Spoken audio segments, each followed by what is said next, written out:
Good morning, good afternoon, or good evening, wherever you're at. I'm Don Goertz, and this is my friend Greg deMarco. And we're here again talking about John C. Maxwell's book, Everyone Communicates, Few Connect.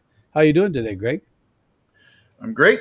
I feel good. I'm ready to hit the road running here. So pitter patter and let's get at her. Let's see, how many other, what do they call those things? Just those different sayings. We have show our age sometimes because some people don't use those anymore. And then Are you saying we're old? yeah, I am.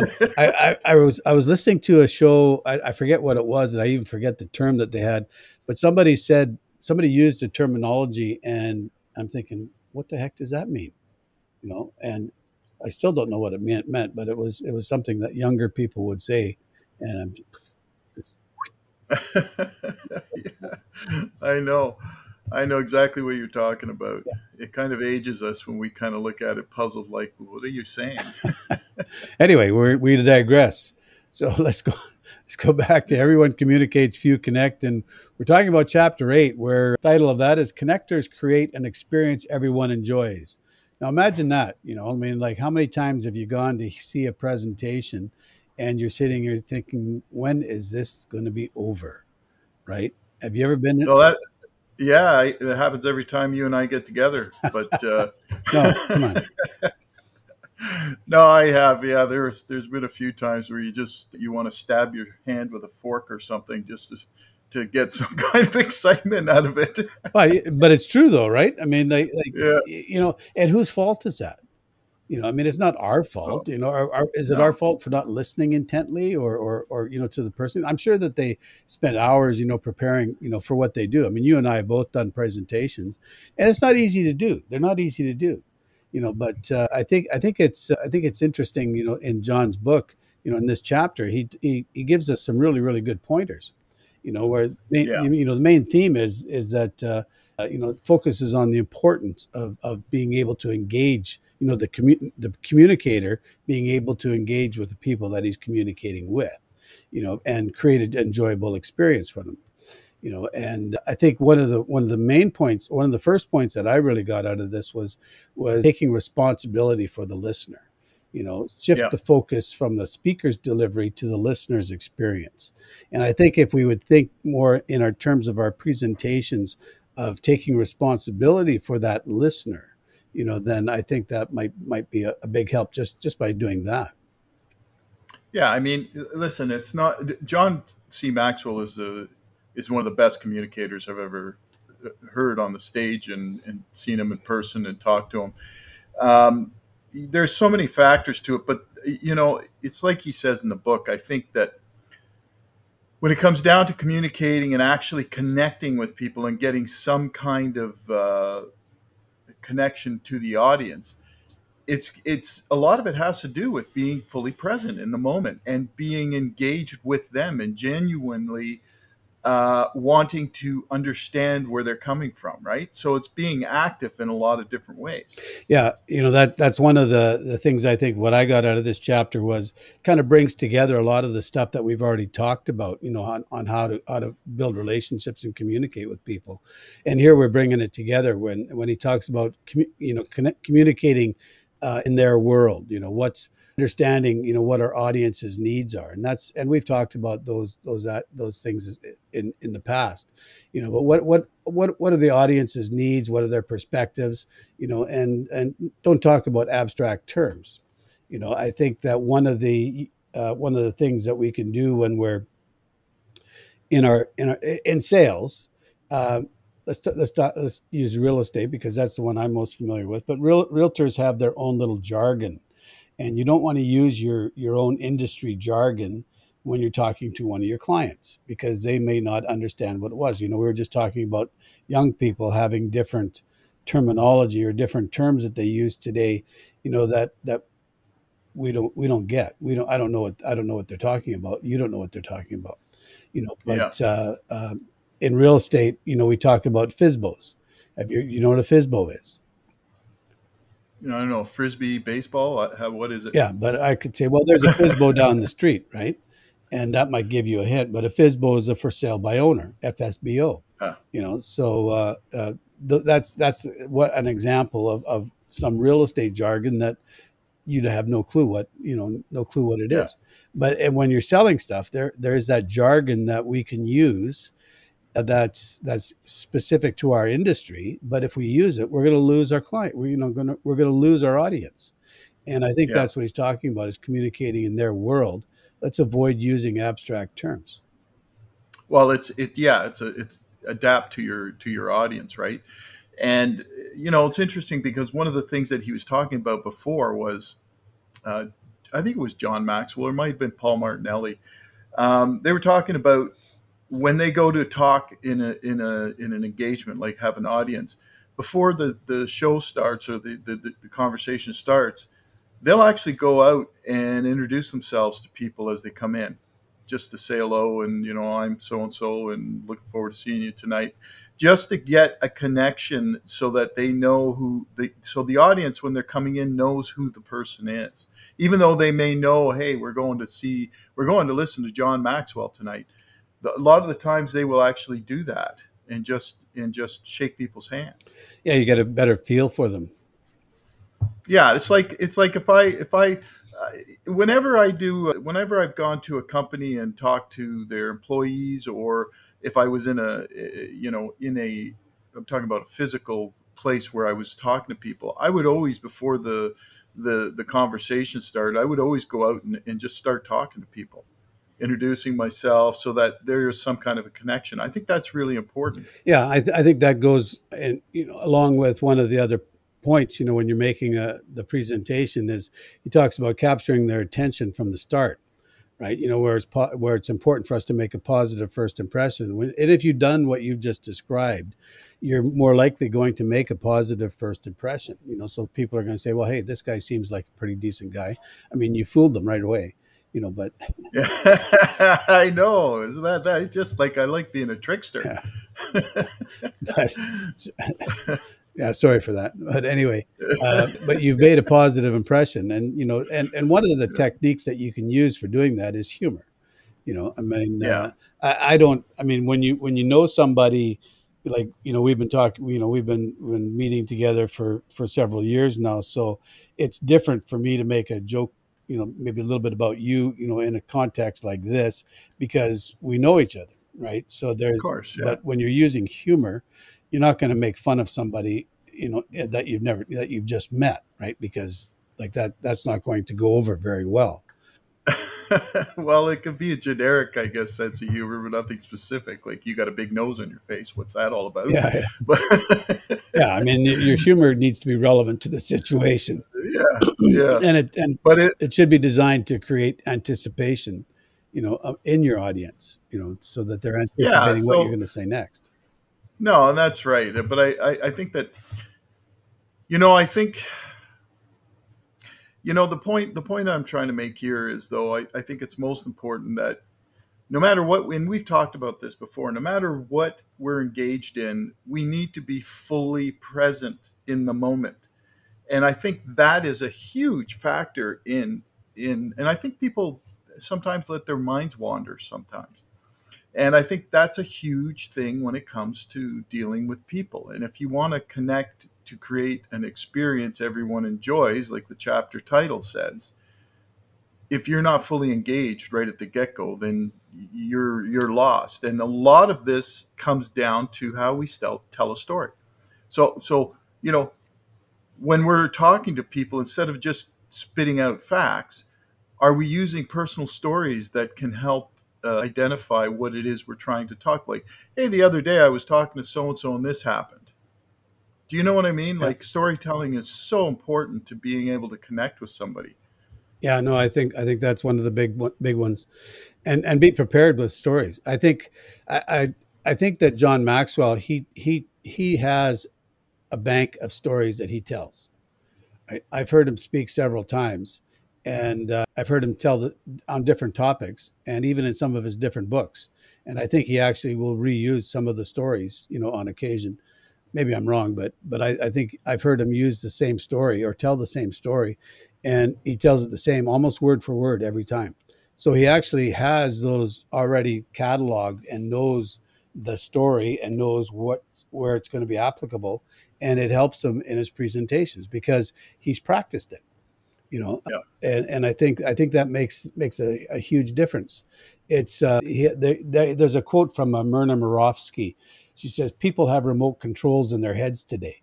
If you don't catch their interest, they just click you off, you know. And stories is one of the ways that we gather or get their interest right away, because if you tell a story that's relevant and they can place themselves in the story or understand what's going on in the story, you've connected with them, you know. And Well, and look what we're up against these days with cell phones and being people on social media, paying more attention to that kind of reels, that's what we're up against. So when you're I think it's more important now than it was before, because we have to be creative in our approach and how we want to communicate to others. yeah, and stories is one of those ways.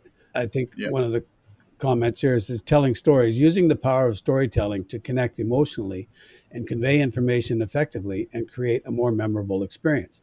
And then a quote from Isaac Dinesen says, all sorrows can be born if you put them into a story or tell a story about them.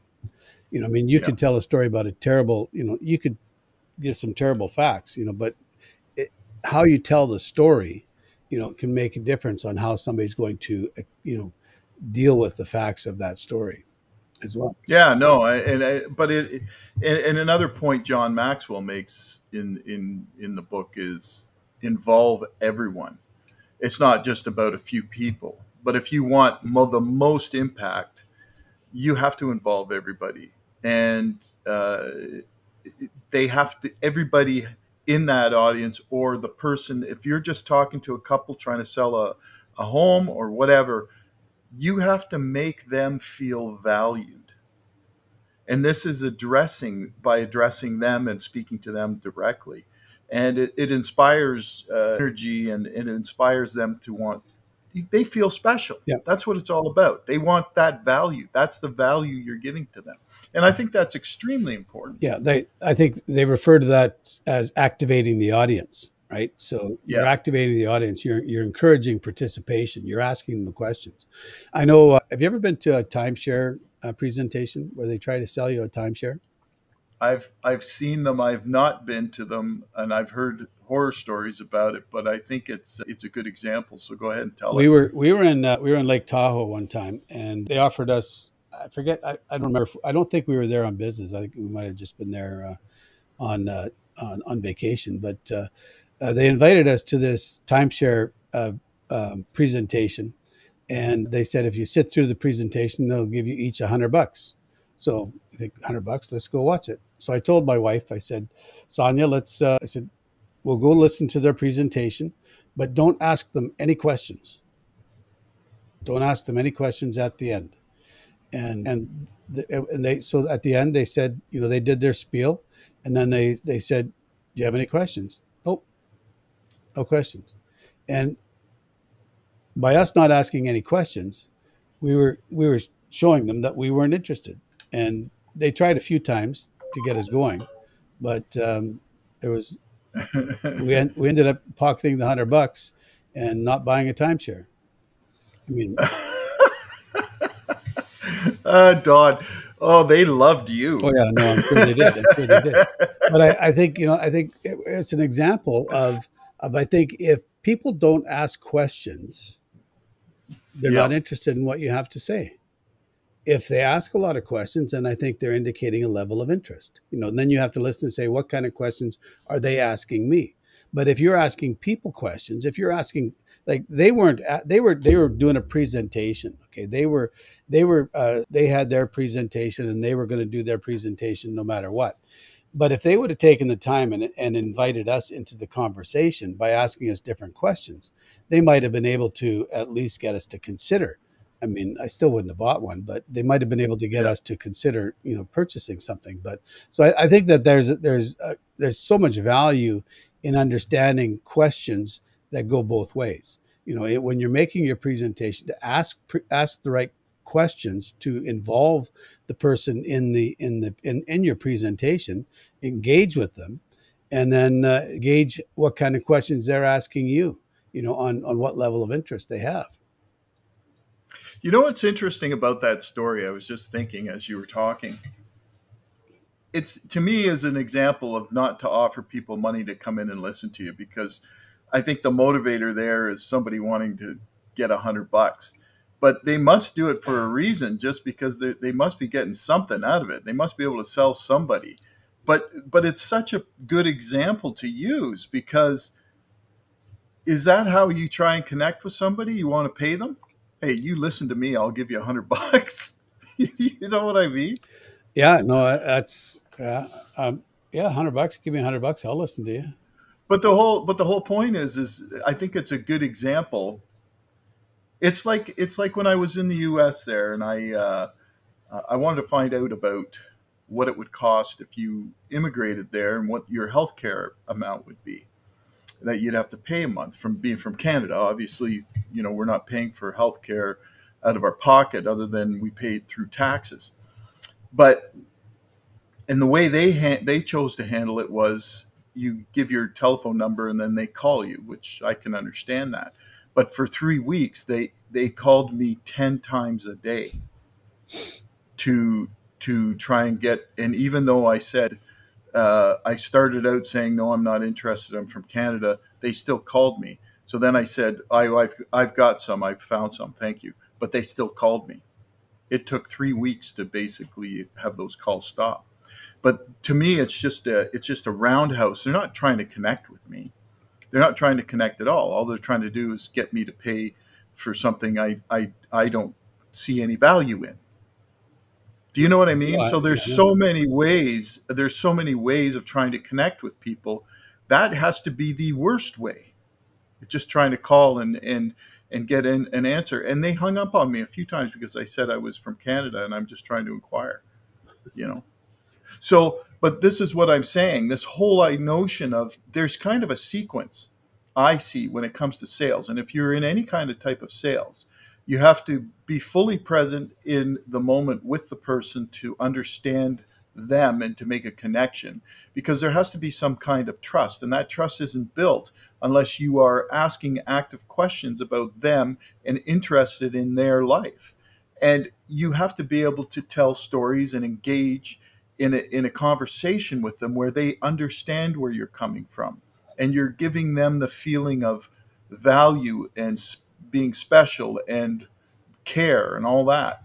And you have to involve them in the conversation. And that goes to your story about the timeshare, because if they can't involve you in a conversation, how are they going to connect with you? yeah, they didn't. They aren't.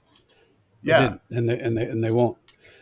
But in Everyone Communicates, Few Connect, Chapter 8, he gives us some practical tips. There's I think 6 practical tips. So let's just maybe talk about those a little bit. Where practical tips, kind of summarize what we've been talking about Hmm. so far as well.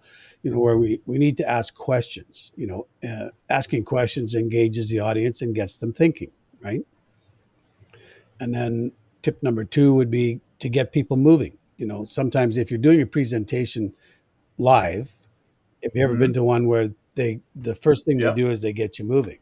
I mean, I don't like those, but it actually does work. Uh, Yeah. Yep. where you get moving and you're engaged and become physically active.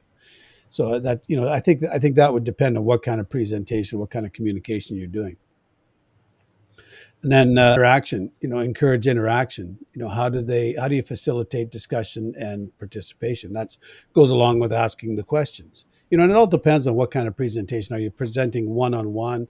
Are you presenting one to a few? Are you presenting one to many? That depends, I think, on what kind of presentation you're making. So Yep. tip number 4 would be to use humor and personal anecdotes. And I think when you're using humor, you got to be careful about what type of humor you're going to and what type of audience you have. Yep. Use visual aids, be visual, use aids, body language, and descriptive language, and then tell stories. Connect emotionally and make information more memorable for people.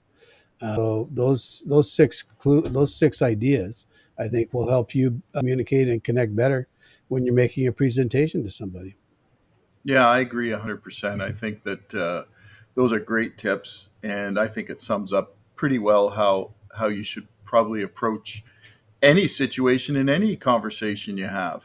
I mean, let's face it. Why do you want to sit there and have a boring conversation when you don't have to? And you might, if you're going to be there, if you're going to spend the time with somebody, an audience, to do whatever, you want it to be memorable. You don't want to waste your time, and you don't want to waste somebody else's time. No, you don't. You know, You so you want to make it valuable.